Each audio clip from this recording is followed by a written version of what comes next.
So, hello. Here we are again. Again. Well, I say again. I've never been here before.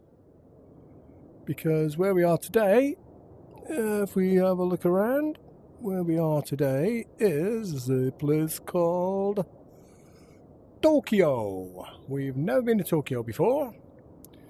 We will have a little fly today. We're going to fly from here. I'm just going to get this, I think that's a lady there. Just going to get this lady to give us a push back so we can get started. We're going to have a little fly today around the Tokyo area. Let's just get the fuel going. Sounds quite noisy outside,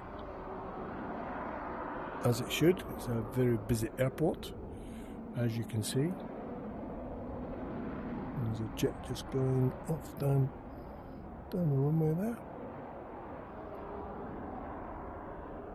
In the distance.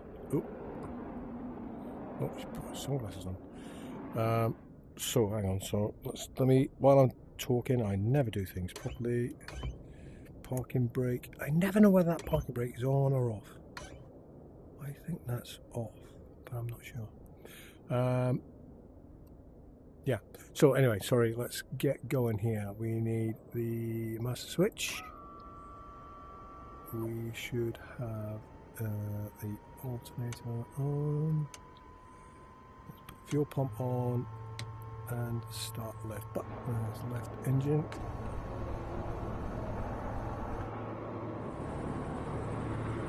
There we go. Oh, we're on pushback. Very much. We can have avionics on now. Right. Propeller. Close the prop. And for some reason it doesn't play.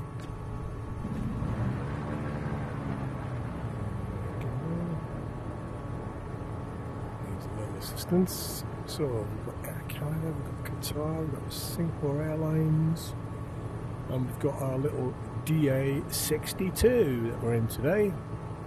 The Diamond Aviation 62, straight out of the box from Microsoft.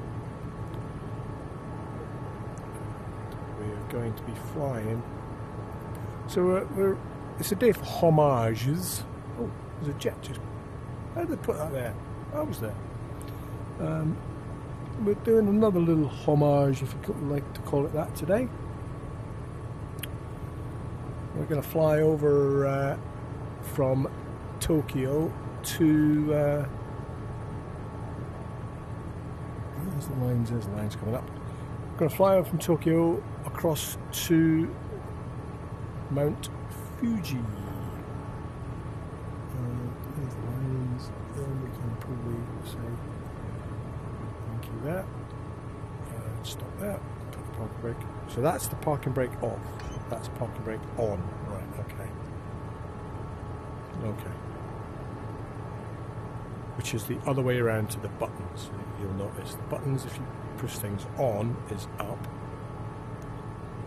Avionics master on, pitot heat, shouldn't need that today, but that's up.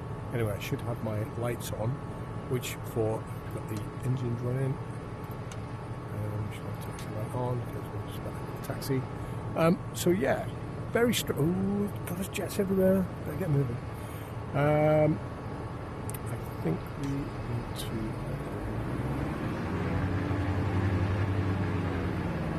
go this way. I'm just seeing quite a few aircraft movements. Yeah, there's a plane coming into land there. So as I was saying, yes, a bit arse about face this. We've got switches up for on, and yet the parking brake is up for off. Whatever. Who's that? ANA. Oh, I used to know all the airlines. I used to be a bit of an airline. I'll say freak, but I don't like to say, way! Hey, hey! Get out of the way, you! Hey, hey, hey, hey, hey, hey, hey, hey! Get out of the way, Platinora! Jesus! Can they not see me or something? Am I not big enough for... Oh, he's just go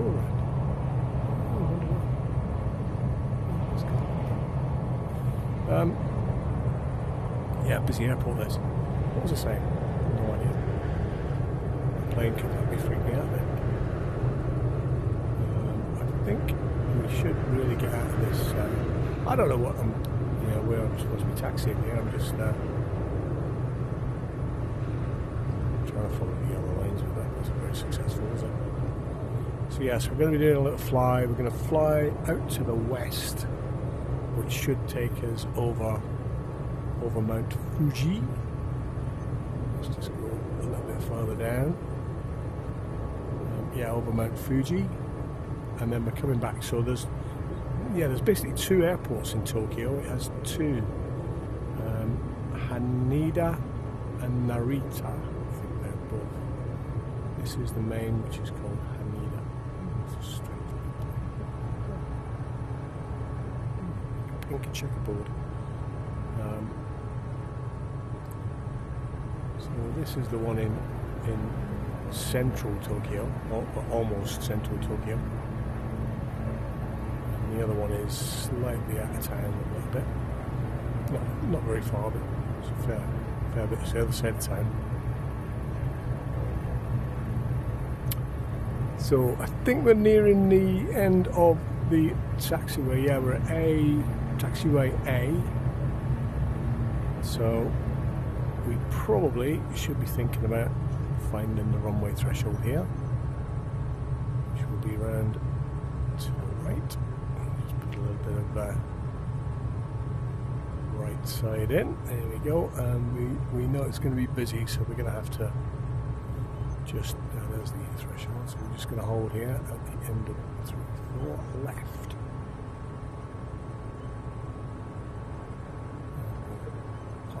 Parking brakes on there, and we'll just wait for this one to come down, and then we'll be off. There's another one.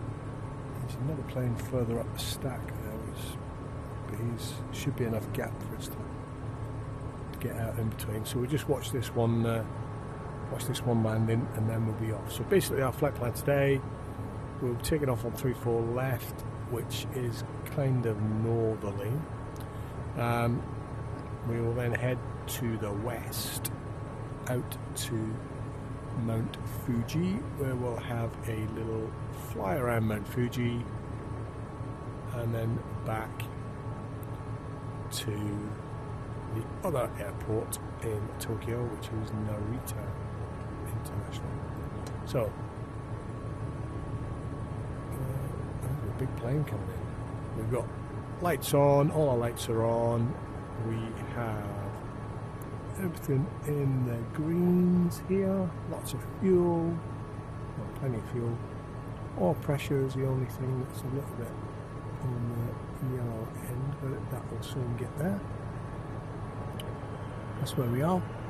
Oh, you bugger. Right, so yeah, there's another two at least in the stack that I can see.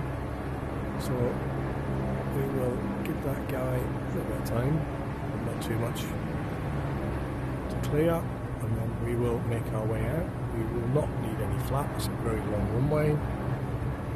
As you can see, there's a lot of scenery around this area. This is all stock stuff. None of this is add-on at all. Right, so centre line, wind up the throttle gently just to feel the torque come in, and that's full throttle there. 60 knots, our speed is active. 70 knots, and rotate, and away we go. There's a lot of jet movements. Positive rate, gear up. We don't have flap. We'll fly the runway heading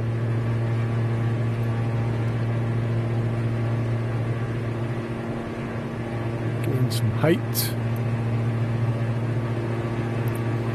Say sayonara to Tokyo for the moment.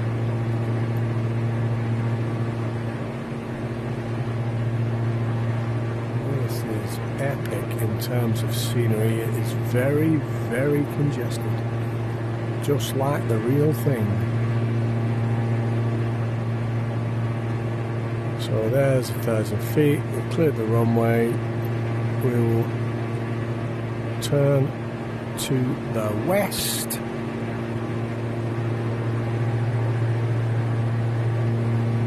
And head towards Mount Fuji, which we will hopefully be able to see the top of. It's misty, isn't it? Look at this. We've got quite a low cloud, and this area is synonymous with cloud, low cloud. It just is. It's a very populous place. There's a lot of people that generate a lot of low cloud energy, if that's even a thing. I don't know. So I don't know Tokyo at all. Don't know Japan, never been. Does look fantastic. You'll want to visit some point someday. But be sure it just looks like a great place to come. We should get some advice very soon from my daughter, who's there currently, who will be on our way back in the next few days.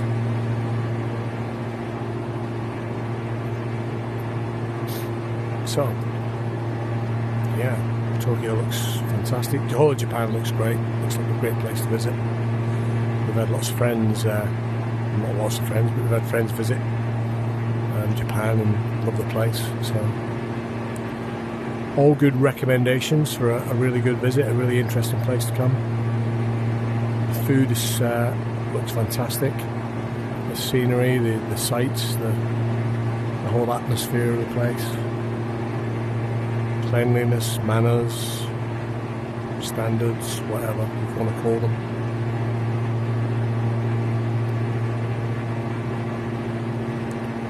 But it does look great in the sim even.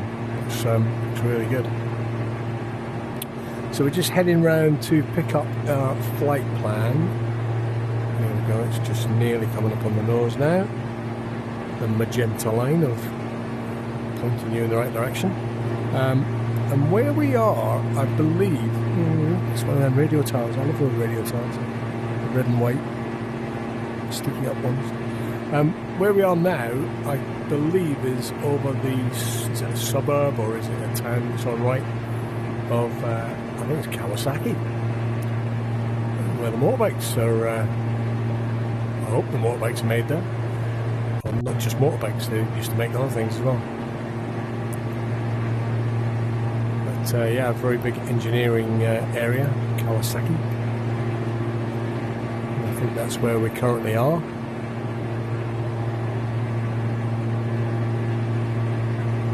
So we're flying quite low at the moment. There's a stadium, football stadium, I'd say that. Some kind of sports stadium. The scenery is spectacularly good. Wow, that looks... what is that in there? What is that? What is that? What? It looked like some kind of salmon fishery or something. Little boxy swimming pools. Shall we gain some height? Because I know the ground looks great and everything, but we've got a bit of ground to make up. So, I'm going to actually, for once, I'm going to pop the autopilot on to maintain our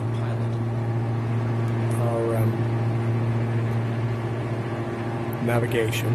So he's going to turn, he's going to get that on the nose. I am now not on the yoke at all. I'm letting the aircraft do it itself.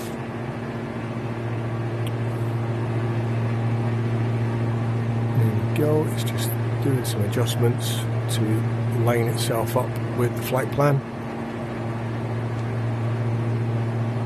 which we've now done. Right, so we can actually take the lights off now. We shouldn't have had them on that long anyway, but we're still quite low. We're still only at what, 2,000 feet. So we'll gain some altitude, and just to get these miles under our belt. And then we'll descend down to Mount Fuji when we get sort of within like 10 miles or so, and have a look around there. So let's sit back, as he says, as he literally sits back.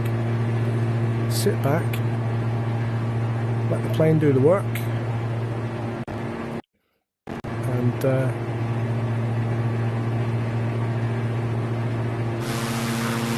there we are. We're just leaving the main suburbs of Tokyo.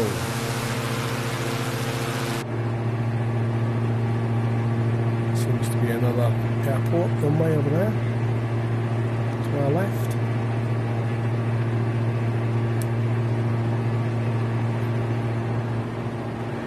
So yeah, for those of you who are new, or this is the first video you seem to have dropped into, or you're just watching, I did this as a sort of an assistance to a friend of mine who was getting his system set up. We were sharing settings and things because I just bought a new headset, a new VR headset, because I cannot, now that I've experienced a VR headset, I cannot use, I physically can't use the screen to fly anymore, so I can't 2D fly. I think I'd be absolutely lost without a headset. So I started with a Quest 2 headset, which was good, got me going, but then the Quest 3 came out. I left it a little while, couldn't afford it, saved up, did some paper rounds and stuff, and then put some money away, sold some spleens and various body parts, and got the money for a Quest 3. The Quest 3, initially it was okay, but I hadn't downloaded Virtual Desktop for my PC to stream between the PC and the headset. The minute I did that, the performance went through the roof. It is genuinely a game changer for me to sit with a VR headset on, because I move my head and I'm in a plane. It just feels so immersive. I look around, I can look at the back seats, I can look at the back windows. To all intents and purposes, I am aviating. So the headset for me is the best thing ever. The Quest 3 is really good. I can't afford any of these fancy schmancy ones, and in any case, I'm not sure it'd work with my system, because I have it's not a bad PC, but it's a pretty basic graphics card that I have, 2080. It's only a 2080, but I still get in the sim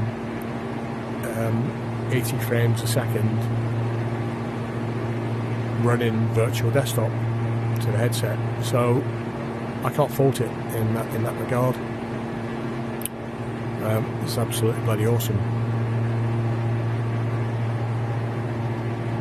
So I have no plans to upgrade my PC at any point in the future. I've got one eye on Flight Sim 2024, but I am aware that it needs even more PC grunt to run it at a decent rate. So I'm really not sure about that. I'm just going to level off at this altitude. And we're going to level off at 6,400. I think that should be plenty to clear these mountains. If not, we'll crash and die and burn. Hopefully not.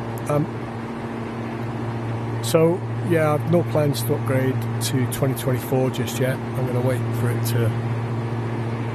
it to settle down, get rid of all the bugs, and for people who use it to stop complaining about it and say that it's okay now.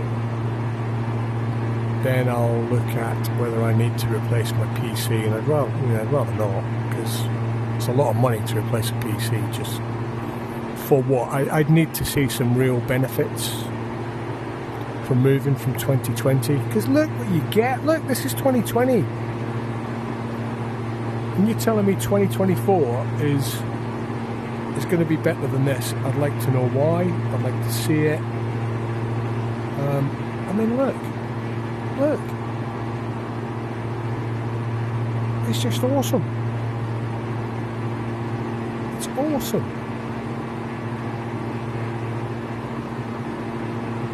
And until a few days ago, I only ever watched. So with the I'm cutting across different things. Up until a few days ago, I'd only ever watched these videos that I make, these little flight videos. I'd only ever watched them on my phone, and they looked okay. And I thought, oh yeah, they're okay. But then the other day, I was on my TV, and I had YouTube on the TV, and I was watching a thing on there, and I thought, hang on, these little vids are on YouTube. I could maybe watch one of them on the telly and see what it looks like on a decent sized screen. And it absolutely blew me away. I just thought, wow, they look great. They look really, really good on a big screen. So it really took my breath away a wee bit. So I'm really pleased with the quality that I record in my headset. Look at that down there. These lakes and things that are in amongst these mountains. I don't know if you can see just down there to my left. And then it's a shame about all the low cloud, but it kind of makes it a bit more atmospheric. Yeah, it's a fantastic place to come. I'd love to come here. There's a big mountain up ahead. It looks very, very tall. If that is Fuji, then I don't know. I really should have done some research. I'm going to have to put the vertical speed. I'm going to have to climb a bit here. Because I'm not going to get over that, because it's not. That is Mount Fuji. It's got to be. See this on the display here? There's a big lump, and that goes quite high. That's where I am, and that's where it is. I'm going to pick it up. Wow! Oh my word! Look at this! Oh my good God! Look at that bad boy.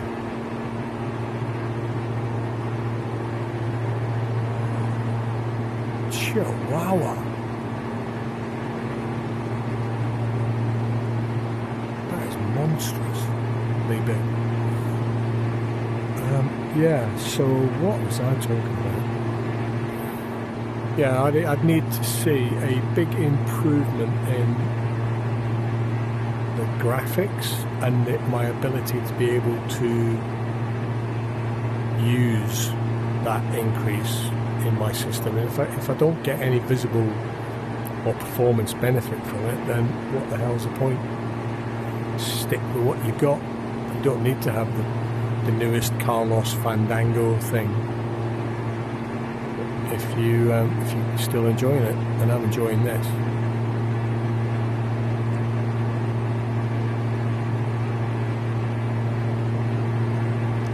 Because it is awesome to look at. Okay, you don't get the lumps and bumps and the feeling that you would get in a real aircraft. I know you can get these add-ons that you can plug in, butt kickers and motion movie things. I'm not sure about that kind of stuff. It might work, but I'm on a bog standard computer chair. I'm not sure how that works in reality. But anyway. Wow. So the sun is, so the local time, I think the time we took off was about 4 o'clock. We've got a clock in this. There must be a clock somewhere. Where's my clock? Where's my clock? Tell me the time. What I wanted to do was have a take off in this sort of late afternoon, so that by the time we get back to Japan, we've got a sort of a bit more dusky, I think almost a dusk approach. Right, engine map options. Where's the clock, man? Somebody tell me what time it is. I used to think this thing looked like a clock with only one hand, but it's rubbish. It's a pressure thing. Right, there's got to be a clock somewhere. There's got to be a clock. PFD options. Bearings, altitude, barrel, bearing, wind, doodah. UTC, hang on. 729? No. That's universal. So that's GMT, is it? GMT, 7:30 in the morning. So what is local time Japan? Plus 8, so 8:15, 3 o'clock in the afternoon. So 3:30, is that right? Whoa, this looks phenomenal. Look at this.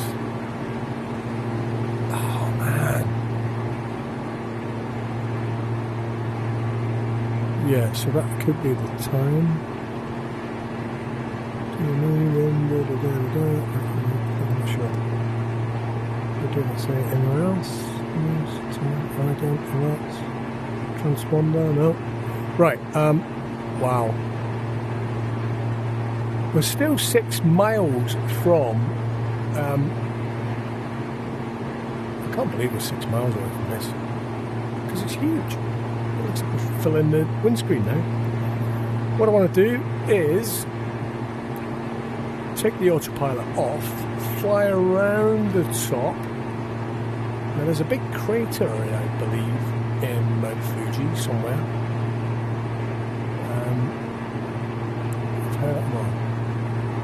Somewhere in the back of my brain tells me there's a big crater on it. So let's just,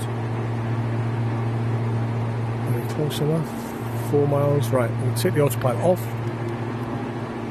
There you go. I have control. So we're gonna go around clockwise the top, or near the top of Mount Fuji. Now just to the north of Mount Fuji, which is like that now. So just off to the right there, if we look down, there are a number of lakes that are sort of dotted around the bottom. Maybe some on the left as well. To the south, but I'm not sure. But certainly to the north, there are, I think there's about 5 decent, quite big lakes.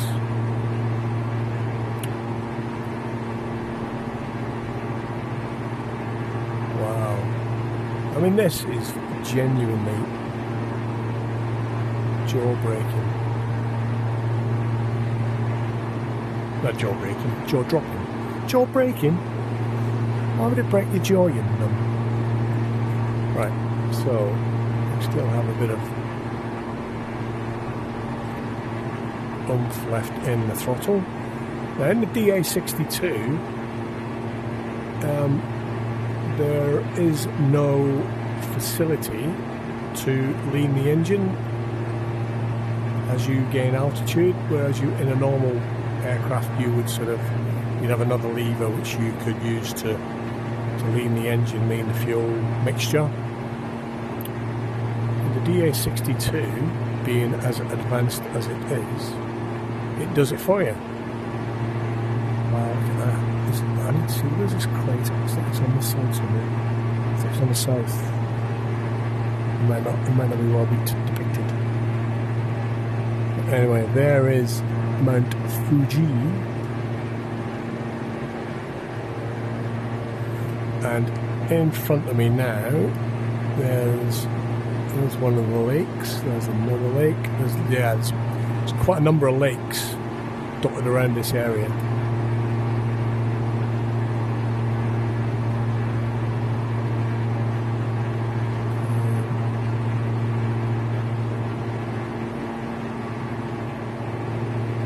This is superb.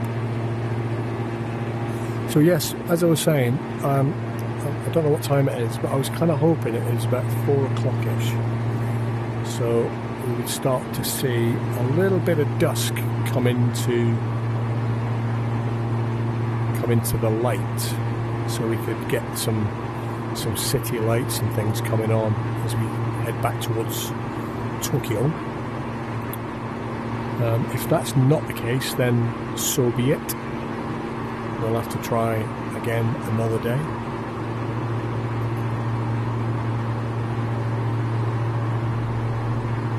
I mean, I could cheat. That's the thing. I could actually cheat and fast forward or go into the settings and tweak them so that nightfall came a bit quicker. Let's just dip this wing here. There you go. There's a couple of lakes there. There's one there, one there. That's quite a big one there. I mean, they're a decent size. I'd need to have like an electric bike or something to go around them. For sure. As I know somebody did today. All right there. Anyway, here we go. We're heading round. And we're going to pick up our flight plan and we're going to land at the other Tokyo airport, which will give us a chance to overfly the city. And there you go, that's a big chunk at this side. That could be the crater that they speak of, I'm not sure. But that is absolutely stunning. Absolutely stunning.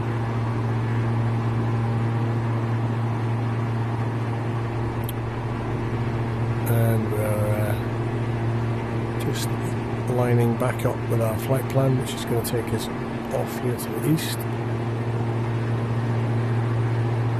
There's another large lake. What looks like a very well manicured golf course down there.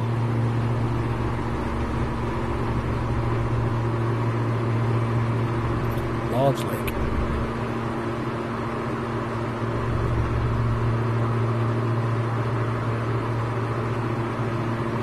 So we're currently at 11,700 feet.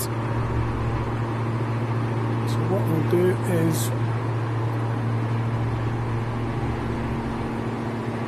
we'll level off at some point and hit the autopilot to just take us back towards Tokyo at a fairly high level, and then gradually reduce height as we clear the mountains on the west of Tokyo. But it's just great flying around here.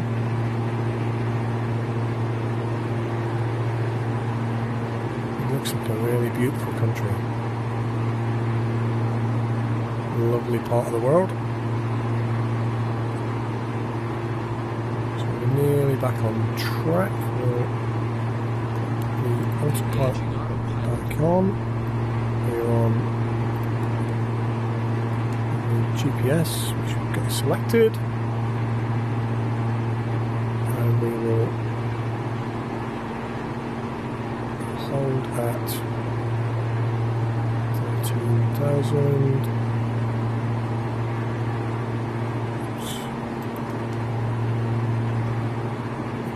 There, so we'll hold at 13,000 just to pop back because we're up here anyway.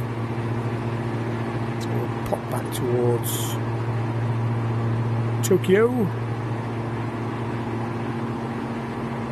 And hope that it gets a bit darker. You just never know. And while I'm doing it, I might still look for a clock. There's got to be a clock in here.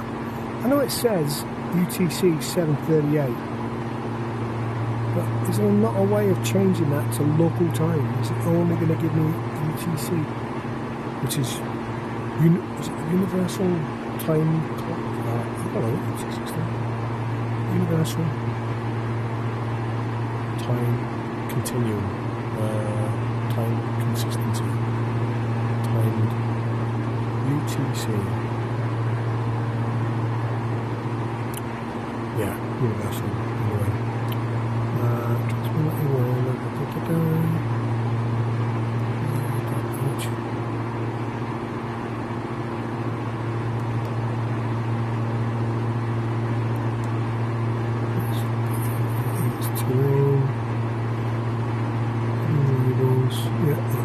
Top there.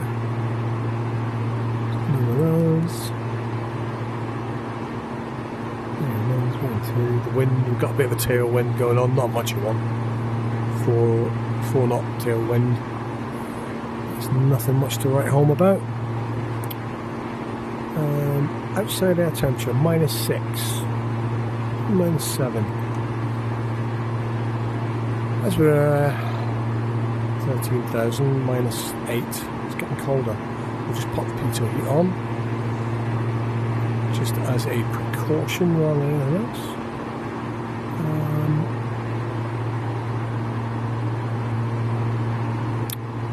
Yeah. So if the local time doesn't come up in the screen anywhere, I don't know how to call it up. I really do not know. Can't see it being anywhere else. We need pretty much duplicate.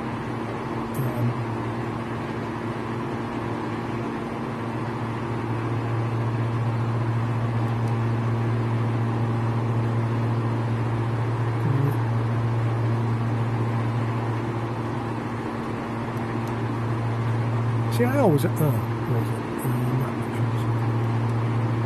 traffic is always selected on this, but it never seems to show up, and I don't know if that's a bug. I don't know what it's supposed to look like if it does show up. I always, like, if you're in the Airbus and you have the sort of traffic alerts switched on, you get little triangles appear in the display to show you that there are, that the radar's picked up other aircraft. In this, I've never seen anything that looks like another aircraft scooting around anywhere. I don't know if you have to zoom out, zoom in, whatever you have to do to see them. Change the radius. That's in.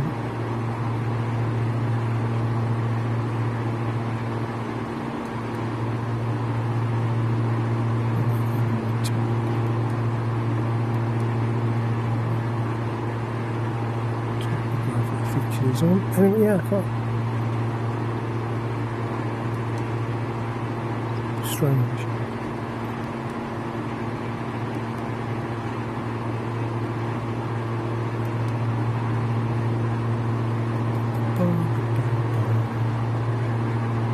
Everything looks fine.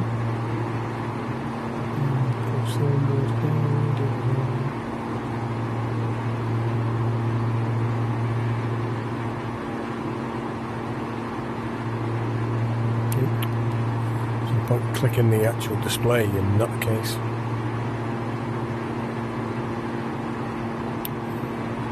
Yeah, so wow. So let's have a little look outside. So there we go. That's us.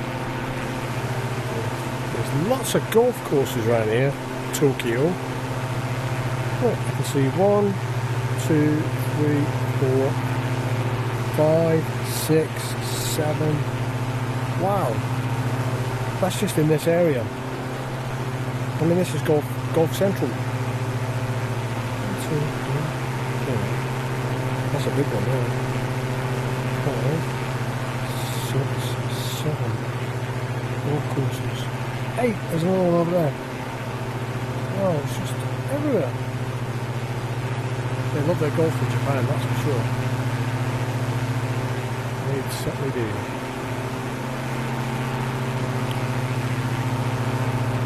Anyway, it's cold out here.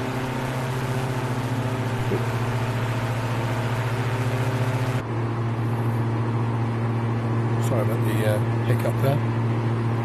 Can't work my buttons properly. And that's the other thing about having a VR headset. So whilst you get, whilst I get really good graphics, I get the sense of immersion that you don't get from sitting in front of a screen. You know, to view various things on a screen, you've got to use your mouse. You've got to sort of wheel it around to look at stuff. Unless you've got one of these track IR things on your head with a hat on, so you have to physically move something to see what's going on. Whereas in here, all I do is what you would do naturally to look at the side window of a plane. You move your head. It's a completely natural thing. So I look around. I move my head. I look down. There's another golf course. It's completely natural. Oh, there's an airport over there. You can see the strobe beacon, landing beacon thing. It's completely natural. So, however, operating the buttons, the switches, the knobs especially is difficult, because to move them you have to use your mouse, and I have to know that my mouse is on the desk in front of me. I can't see it, but I know it's there, and I have to know where to put my hand to reach for the mouse, and that's my mouse. So to operate switches is all mouse. And I've got this, it tells me what the various things are. I had that switched off at one point, because I thought, come on, let's go properly realistic. However, sitting back here, I can't quite make out what each of the buttons is. I could do if I was to get right close in, and then I can read them. However, you don't want to do that every time. You want to have sort of one eye outside while you do that, so you don't want to get your head stuck completely to the front of the cockpit. Therefore, I switched the tool, I think it's called tooltips. I switched the tooltips back on. So it's the only kind of assist thing that I have. Everything else is set to realistic or hard or maximum difficulty or realism or whatever. But I've left it, I switched the tooltips back on because it just helps identify the buttons. When you have to identify the buttons quickly, what the autopilot ones are. I know that, you know, obviously top left is the on-off for the autopilot, and with 2 down is nav mode, which is what I normally select for GPS. So you kind of know what they are. But a lot of the other ones, especially if you're flying a plane you're not familiar with, and you don't know where the fuel switch is, you don't know where the parking brake and things like that are. It's just a lot easier to just use that. So I have that switched on. So the flaps and things like that, they're all, I've got a yoke instead of a joystick, so it just feels a bit more. And I know this one's actually a joystick, but most of the aircraft I fly, little GA stuff, is flies with a yoke. I did have a joystick for a while, but I just thought, nah, I don't like it, throw it away. Got rid of it.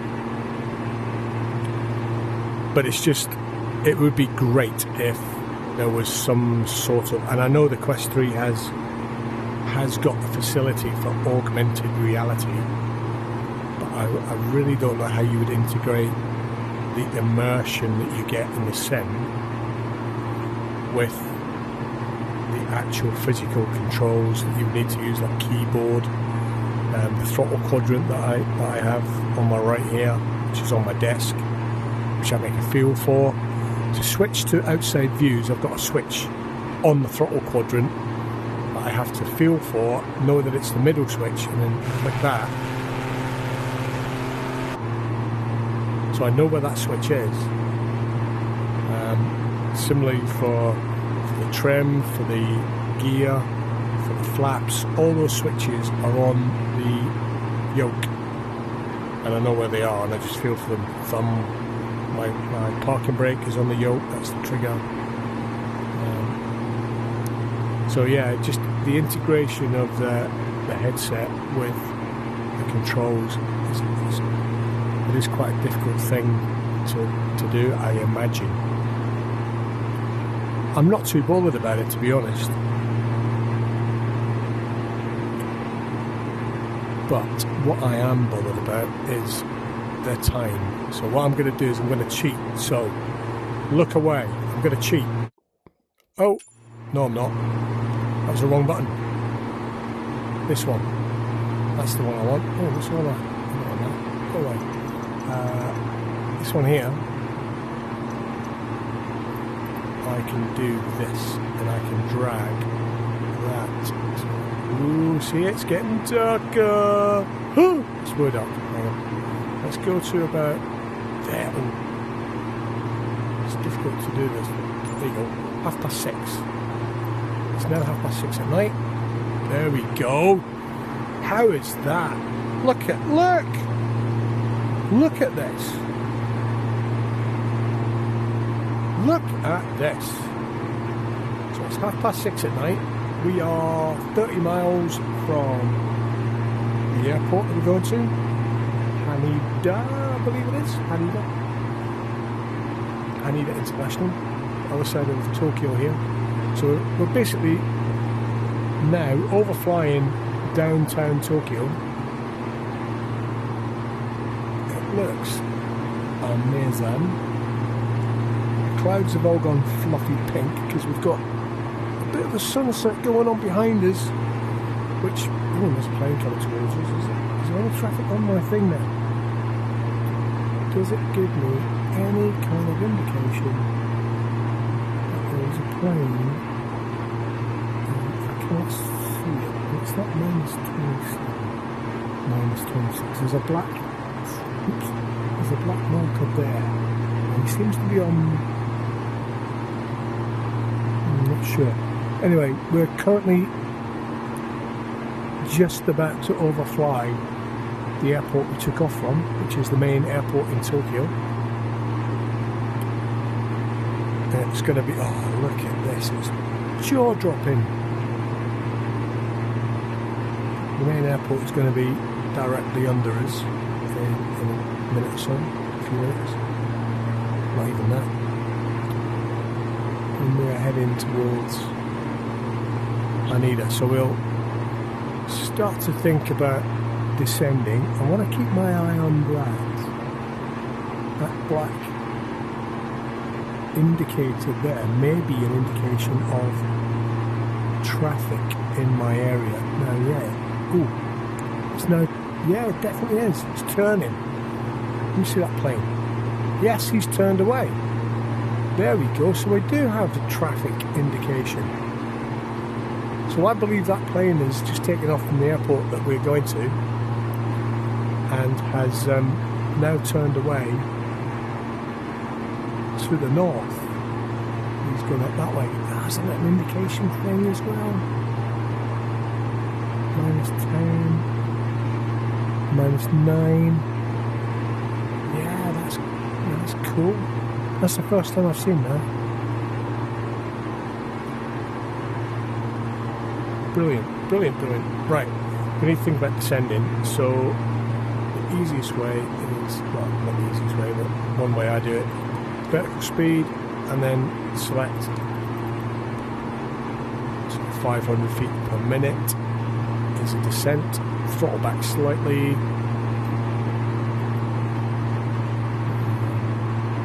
and the plane will start to descend as it is doing. 12,900, so we're in the descent already. But look at the scenery we're getting here. It's fantastic.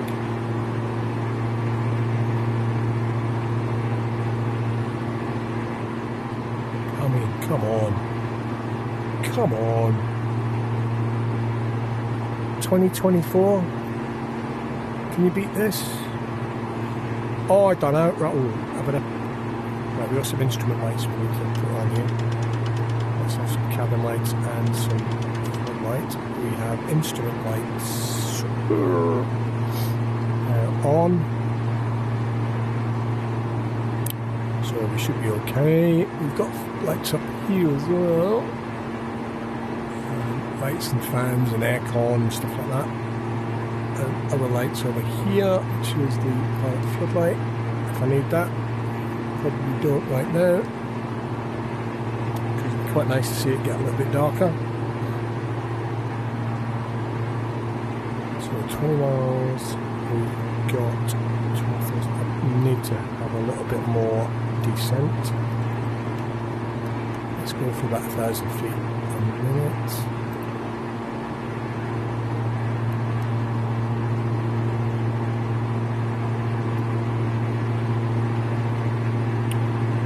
And we'll see how this airport looks in the twilight as the sun is setting over Tokyo.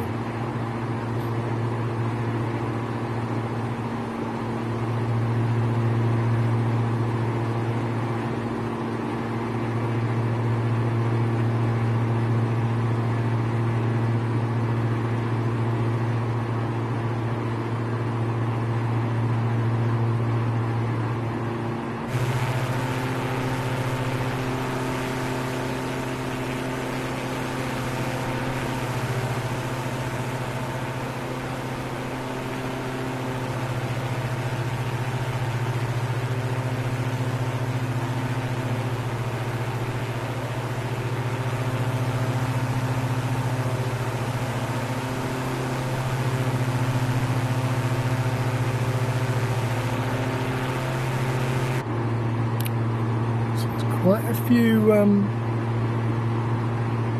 few aircraft lights now visible just below us here.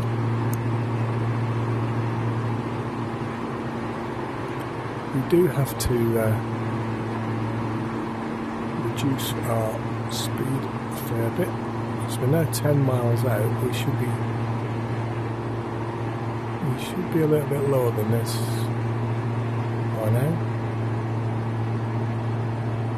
So yeah, those aircraft are taking off to the north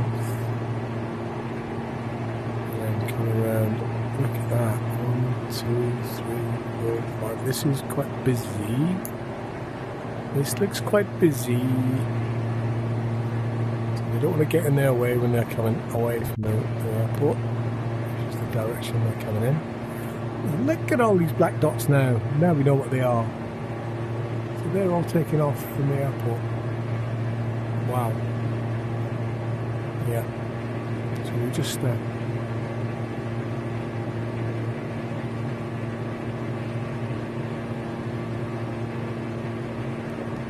watch them all take off.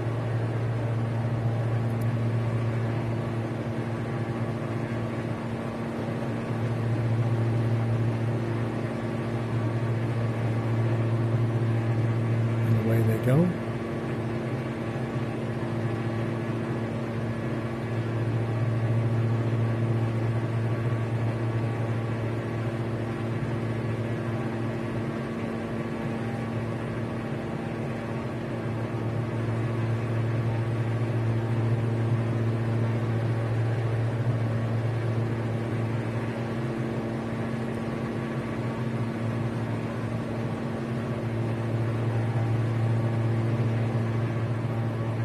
Go right, so we're only got 8 miles to go, 8,700. Right, we need to get down. We need to be dropping some altitude here. Seriously.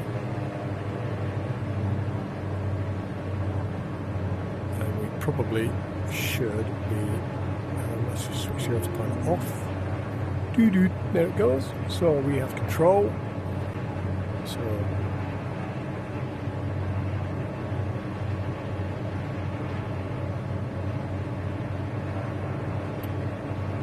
we base our approach on the fact that we can pretty much see that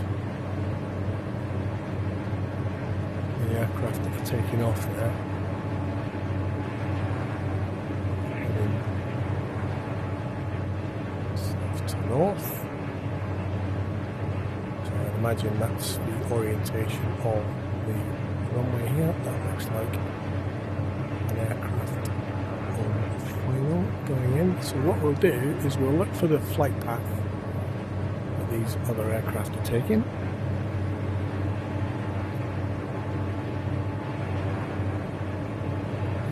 Join them, insert ourselves into the queue,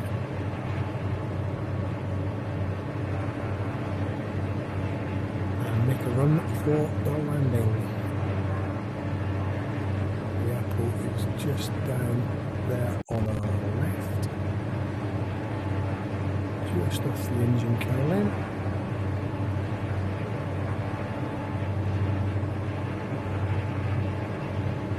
Lights just start to come on in turn.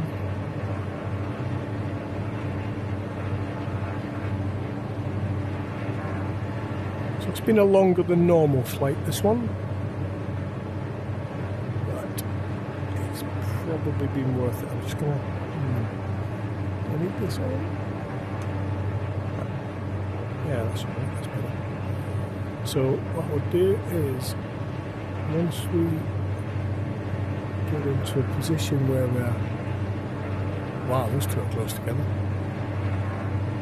and another one right behind them.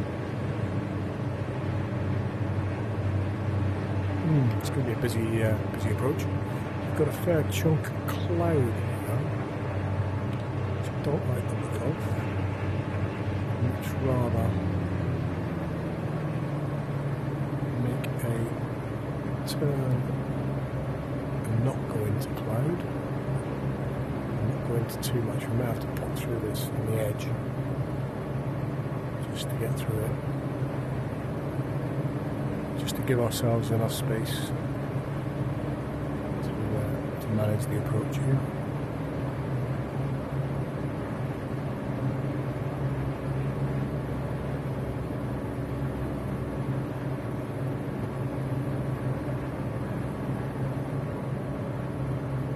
Oh, my headset battery is low. Oh. Yeah, I've been on for a while, haven't I? I've plugged the headset in. So.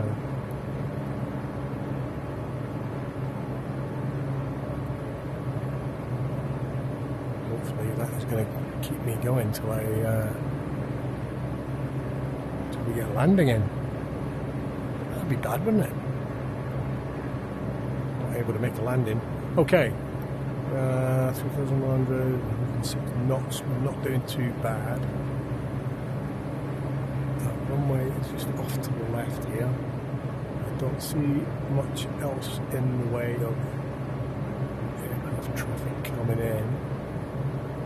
Just keep my eyes peeled in case somebody pops out somewhere.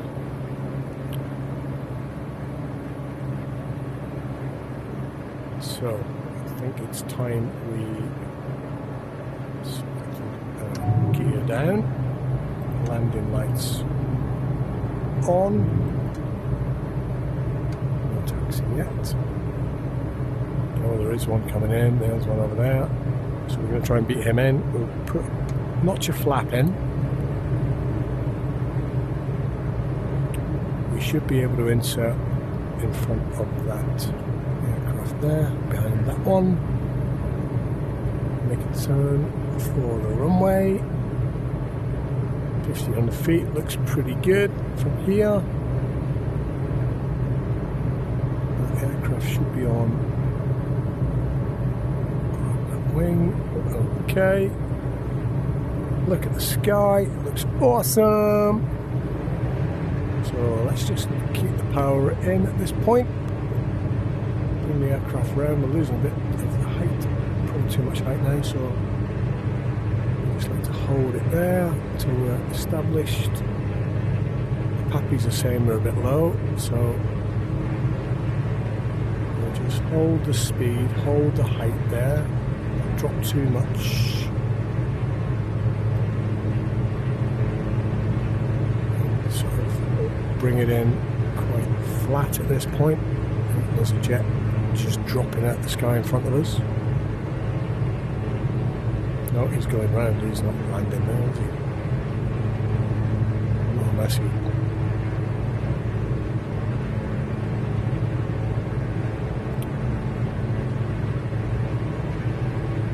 So yeah, we are still a little bit low. So we have undercarriage down, flaps on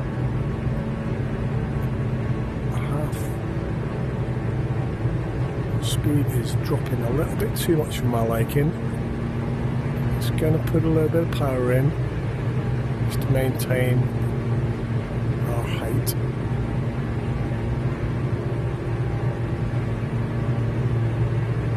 And get to the point where we can comfortably think about descent in. So we're looking good there. We're over the airport. We're going to think nicely about looking down the runway,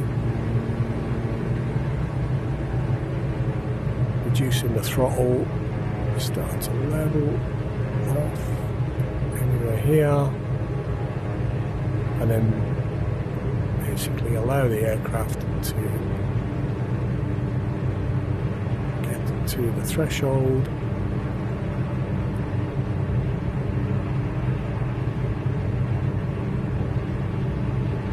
and then start to ease and just hold the nose up, look to the far end of the runway, and there's the stall warning just as we touch down. Oh, and a bloody big jet's just coming on top of us. Damn Koreans, they don't care. So we'll take the first exit and get out of the way. Taxi on.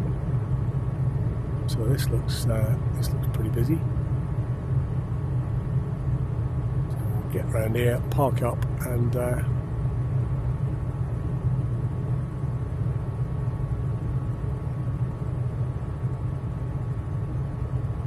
be the end of that. So I hope you enjoyed that. That was a little look around Mount Fuji and the area around there. What is that? Netjets. No? Aeroflot? Aeroflot? I thought they were banned. Maybe not. So there we go. We've arrived at Haneda. No, Narita. Narita and Haneda. In the middle of the gate, so we can just slot in. There we go. We've arrived. All good. So there you go. That's the end of that flight around Tokyo. Hope you enjoyed it. See you next time.